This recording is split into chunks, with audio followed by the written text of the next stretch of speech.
বর্তমান সারা দেশে একটা সাপ দেখা যাচ্ছে, নাম কি? Russell's viper. এই সাপটা প্রায় 28টি জেলায় ছড়িয়ে পড়েছে। আজ সারা দেশের মানুষ এই সাপের জন্য আতঙ্ক আছে। কখন জানি কোথায় জানি সাপ বাইর হয়, কোথায় থেকে জানি সাপটা দংশন করে। আসলে সাপ এর ভিতরে ভালো দিকও আছে, মন্দ দিকটাও আছে। গবেষণায় লেখছে এই সাপ এত কেন হলো। লেখছে যেহেতু বর্তমানে আমাদের ফসল আগে যেরকম কম ছিল, এখন ফসল বৃদ্ধি হয়েছে, আর ফসল বৃদ্ধি হওয়ার কারণে ফসলের ভিতরে পোকামাকড় ইঁদুর বৃদ্ধি হয়েছে, যার কারণে সাপটাও বৃদ্ধি পাইছে। এই সাপ ইঁদুর খায়, বিভিন্ন পোকামাকড় খেয়ে বেঁচে থাকে। সেই রাসেল ভাইপার আসছে, সারা দেশের মানুষ ভয়ে কাঁপতেছে, মুসলমান। এই যে সাপ, এই সাপ কিন্তু জাহান্নামীদের কষ্ট দেওয়ার ক্ষেত্রে প্রধান কষ্টদায়ক কে? সাপ। এই সাপ দিয়ে জাহান্নামীদেরকে কবর থেকে নিয়ে বেশি কষ্ট দেওয়া হবে। এই জন্য আমরা দুনিয়াতে সাপের ভয়ে পালায়ন করতেছি। আমরা পরকালে সাপের ভয়ে কোথায় যাব? কবর থেকে কেমনে পালায়ন করব? এই জন্য মুসলমান শুধু সাপের ভয়ে পালায়ন করলে হবে না, ভয় থাকতে হবে কার? আল্লাহর ভয় থাকতে হবে। এবং আমাদের উপরে যে বালা মুসিবত আসে, এটা কিসের কারণে আসে? আমাদের হাতের কামাই এগুলো। মা আসাবা মিন মুসিবাতিন ফাবিমা কাসাবাত আইদিন নাস। আমাদের হাতের কামাই, আমরা যে কাজগুলো করতেছি, যে বেহায়াপনা অশ্লীলতা করতেছি, যার কারণে আমাদের উপরে বালা মুসিবত গজব বেশি আসতেছে।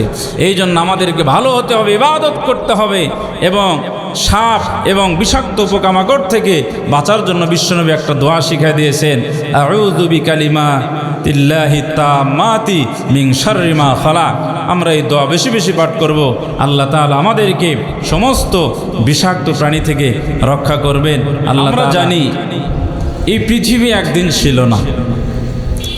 এই পৃথিবী সৃষ্টি করেছেন তিনি কে?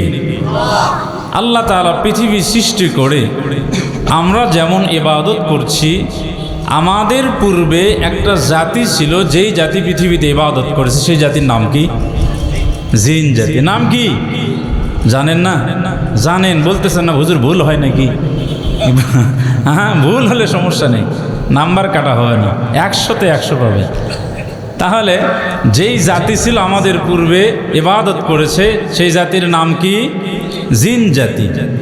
জিন জাতিরা ইবাদত করতে করতে এই জিন জাতিরা আল্লাহর নফরমানি করা শুরু করে দিল। নফরমানি করতে করতে জিন জাতি আল্লাহর নফরমানি করে, আল্লাহ তাআলা তাদেরকে ধ্বংস করে দিলেন। ধ্বংস করতে করতে জিন জাতি শেষ। এখন এই যে পৃথিবী আছে না নেই, আমরা এই যে বিভিন্ন ফসল ফলাই জমিতে, এক সিজনের ধান কাটার পরে জমিন ফাঁকা থাকে, আমরা কি জমিন ফাঁকাই রাখি না পরের সিজনের চিন্তা করি? পরের সিজনের চিন্তা করি। তা আল্লাহ তাআলা যেহেতু ইবাদতের জন্য যে জিন জাতিকে সৃষ্টি করেছিলেন, জিন জাতিকে ধ্বংস করেছেন। এখন এই জমিন ফাঁকা, এখন এই জমিনে ইবাদত করবে কি? তা আল্লাহ তাআলা চিন্তা করলেন, এই জমিনে আমি আরও এক জাতি পাঠাবো, আমার আরও একদল প্রতিনিধি পাঠাবো, যারা আমার ইবাদত করবে। সেই সম্পর্কে আল্লাহ তাআলা সূরা বাকারার ভিতরে আলোচনা নিয়ে আসলেন। আল্লাহ রাব্বুল আলামিন বলেন, وَإِذْ قَالَ رَبُّكَ لِلْمَلَائِكَةِ إِنِّي جَاعِلٌ فِي الْأَرْضِ خَلِيفَةً।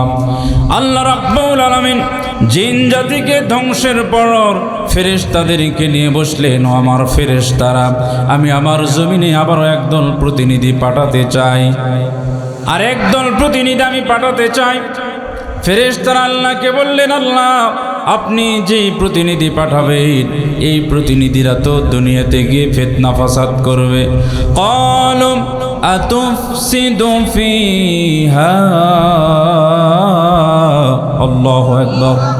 ফেরেশতারা আল্লাহকে বললেন, আল্লাহ আপনি যেই জাতিকে পাঠাতে চাচ্ছেন, এই জাতিরা গিয়ে ফিতনা ফাসাদ করবে, রক্তপাত করবে, হাঙ্গামা করবে।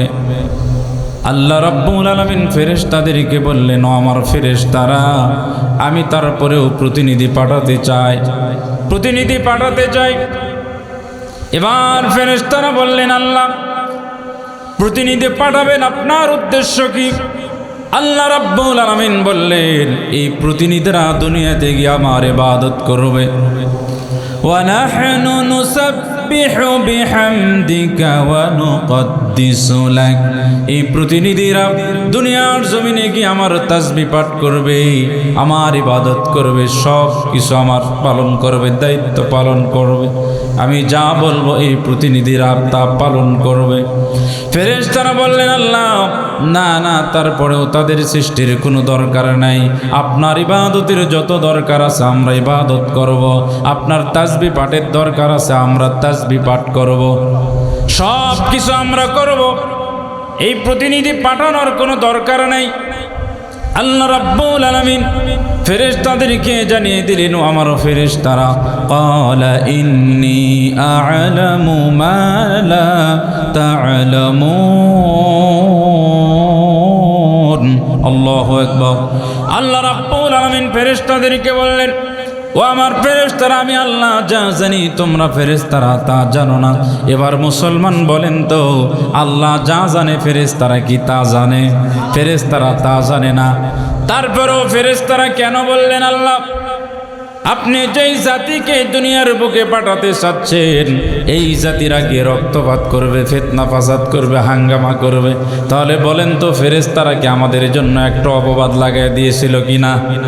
আমাদের জন্য একটা অপবাদ লাগাই দিল, এরা জমিনে গিয়ে ফিতনা ফাসাদ করবে, রক্তপাত করবে, এই অপবাদটা ফেরেশতা লাগাই দিলেন। এবার মুসলমান আপনারাই তো বললেন ফেরেশতারা আল্লাহর চাইতে ভালো কিছু জানে না। আবারও ফেরেশতারা কি গায়েব জানে? গায়েবের খবরও ফেরেশতারা জানে না। তারপরও ফেরেশতারা কেন আল্লাহ তাআলার কাছে এই কথা বললেন? কারণ আল্লাহ রাব্বুল আলামিন আমাদের পূর্বে যেই জিন জাতিকে সৃষ্টি করেছিলেন, যেই জিন জাতিরা দুনিয়ার বুকে, যেই জিন জাতিরা দুনিয়ার বুকে তারা ইবাদত করত, ওই জিন জাতিদের সেবা করেছে ফেরেশতারা। ওই জিন জাতিদের সেবা করতে করতে ফেরেশতাদের একটা অভিজ্ঞতা হয়ে গেছে, জিন জাতিরা যেহেতু আল্লাহর নাফরমানি করেছে, সুতরাং আপনি আবারও যেই জাতি সৃষ্টি করতে চান এই জাতিরাও গিয়ে আপনার নাফরমানি করবে।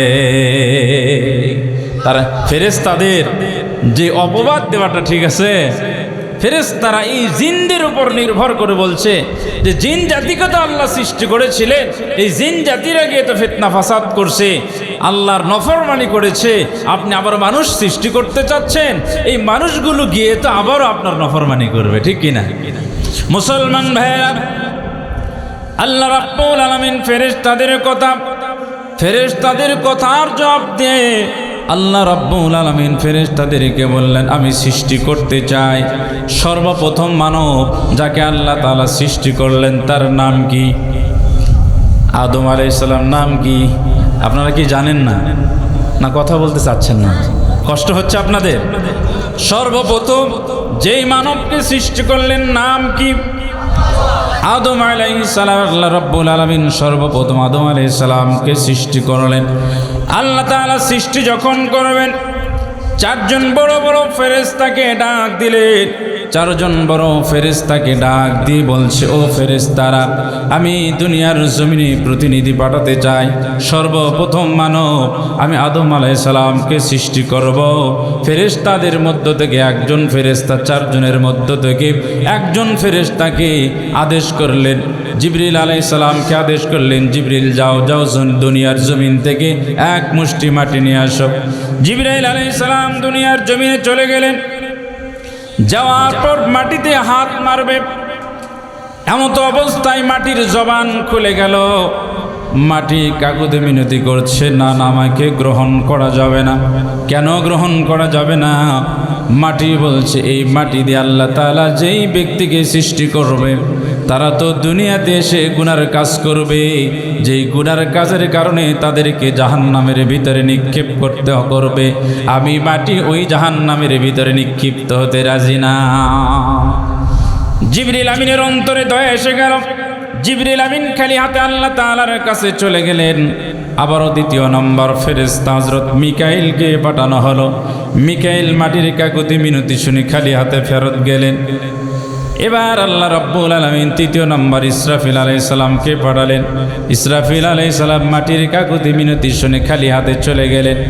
4 নম্বর আজরাইল আলাইহিস সালামকে আল্লাহ তাআলা মাটি নেওয়ার জন্য পাঠালেন। আজরাইল আলাইহিস সালাম এক মুষ্টি মাটি নিলেন, মাটি নিয়ে আল্লাহ তাআলার কাছে চলে গেলেন।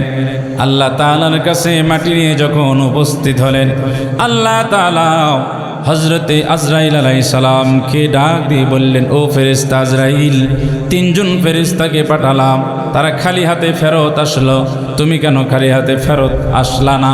তুমি কেন মাটি নিয়ে আসলা? তোমার কি দয়া হয় নাই? তোমার কি মায়া হয় নাই? এবার আজরাইল আলাইহিস সালাম আল্লাহ তাআলাকে বলছে, আল্লাহ, আমার কোনো মায়া হয় নাই, আমার কোনো দয়া হয় নাই, মাটি কাকুতে বিনতি করছে, তারপরেও আমি মাটি নিয়ে আসছি। সেই মাটি নিয়ে আল্লাহ তাআলা আদম আলাইহিস সালামকে সৃষ্টি করলেন। আর আল্লাহ রাব্বুল আলামিন হযরতে আজরাইল আলাইহিস সালামকে জানিয়ে দিলেন, ও ফেরেশতা আজরাইল, যেহেতু তোমার ভিতরে দয়া নাই, মায়া নাই, দয়া কম মায়া কম, এই মানুষকে এই মাটি দিয়ে আদমকে সৃষ্টি করে আদম সন্তান যখন দুনিয়াতে চলাফেরা করবে, তাদের আমি একটা নির্ধারিত হায়াত দিয়ে দিব। ওই নির্দিষ্ট হায়াতের পর তাদের জানটা কবজ করতে হবে। সুতরাং তোমার ভিতরে দয়া নাই, যেহেতু মায়া নাই, ওই জান কবজের দায়িত্ব আমি আল্লাহ তাআলা তুমি আজরাইলকে দিলাম। মুসলমান ভাইয়েরা, সে আজরাইল আলাইহিস সালাম, মুসলমান ভাইয়েরা, সে আজরাইল আলাইহিস সালাম জান কবজের দায়িত্ব নিলেন। আল্লাহ তাআলা হযরতে আদম আলাইহিস সালামকে সৃষ্টি করলেন। জান্নাতের ভিতরে আছে আল্লাহ তাআলা, সেই জান্নাতের ভিতরে আদম আলাইহিস সালাম এবং মা হাওয়া বসবাস করছেন। এই আদম আলাইহিস সালাম এবং মা হাওয়া যখন বসবাস করছেন, আদম আলাইহিস সালামের যিনি বিরোধিতা করেছিলেন, যিনি সেজদা করেন নাই, তিনি কে? ইবলিস, শয়তান। বিতাড়িত হয়েছে সেজদা না করার কারণে।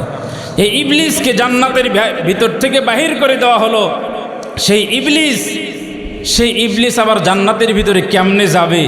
আদম এবং মা হাওয়াকে কেমনে ধোঁকা দিবে? এই ইবলিস জান্নাতের বাহির থেকে, জান্নাতের ভিতরে ময়ূর ছিল, সাপ ছিল, সাপ ময়ূর জান্নাতের ভিতর থেকে বাহির হয়ে আসছে। ইবলিসের সাথে বন্ধুত্ব ছিল, বলছো, ও বন্ধু, আমার একটু উপকার করো, আমি একটু জান্নাতের ভিতরে যেতে চাই। তখন সাপ ময়ূর দুইজনার সহযোগিতায়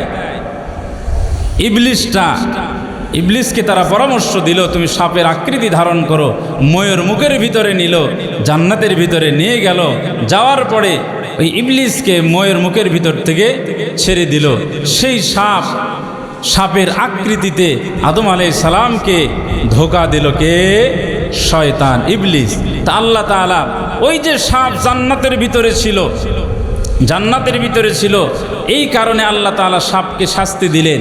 সাপের পা ছিল, আল্লাহ পা কেড়ে নিলেন, যে তুমি সারা জীবন বুক বয়ে চলবে। সাপের মুখে সুগন্ধি ছিল, ওই সাপের মুখে আল্লাহ তাআলা বিষ ঢেলে দিলেন।